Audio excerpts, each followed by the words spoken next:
Ongoing protests against the governing party after they suspended accession talks with the European Union. She's been talking to our correspondent, Steve Rosenberg.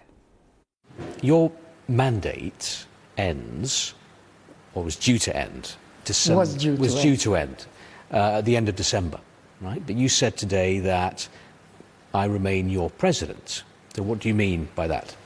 Well, first of all, it was not due to end by end of December. It was due to end, according to our constitution, upon the date when the new elected president is inaugurated.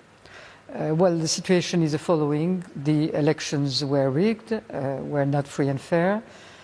In other words, did not happen. The parliament that was the result of these elections is not legitimate. The opposition parties have not entered the parliament, and whatever the parliament does, that is elect a government or elect a president, is not legitimate either.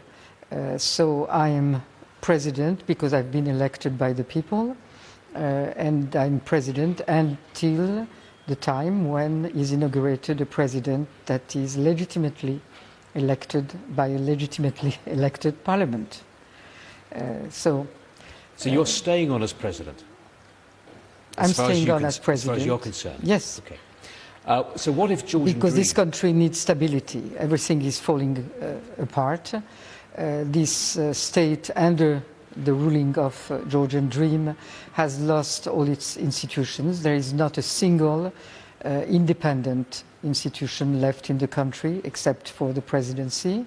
All the other institutions are completely dominated by one party rule and by, in the party, one man rule. So that's not a state, that's already something different.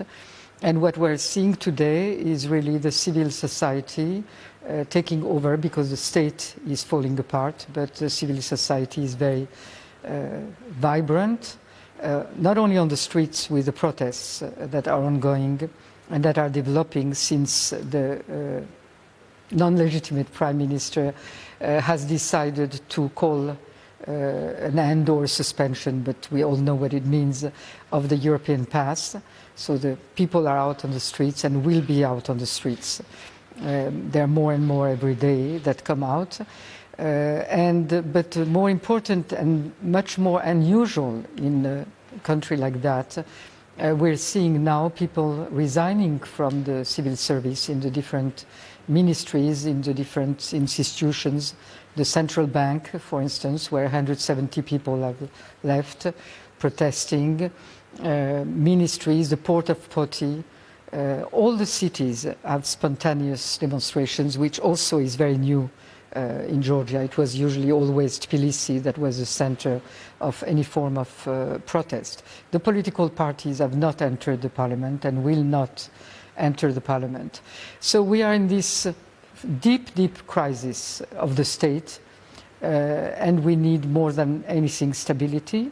So I consider that I'm offering this stability for the transition, because what these people on the streets are demanding and what the people that are protesting everywhere are demanding is a call for new elections in order to restore this country on its European path.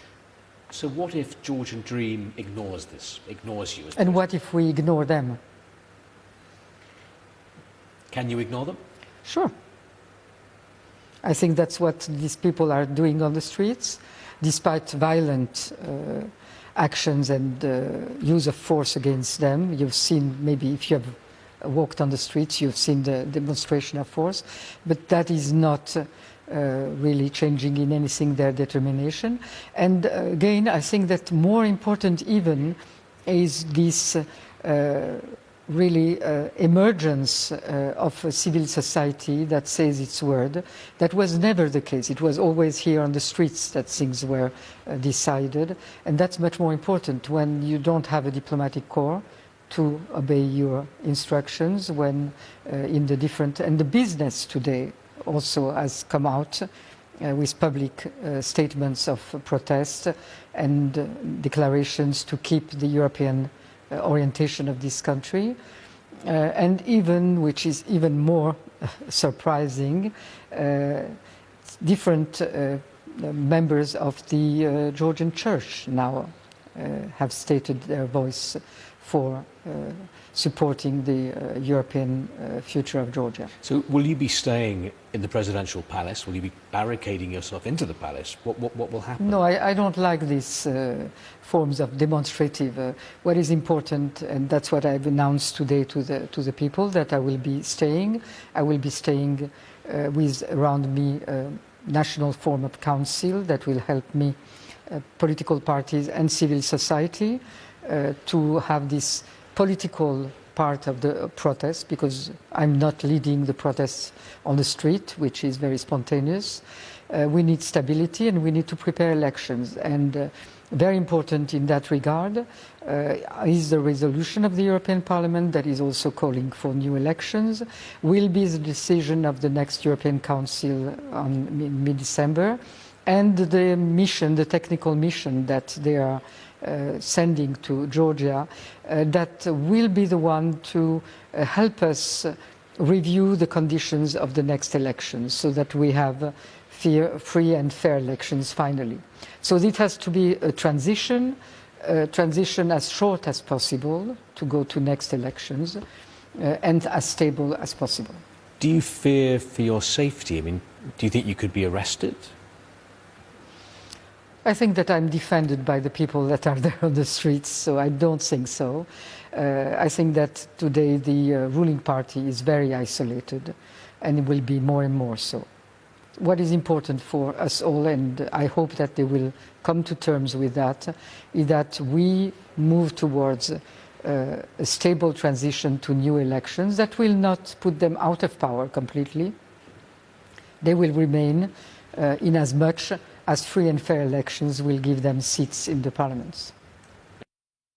That's Georgia's President Salome Zurabishvili talking to Steve Rosenberg.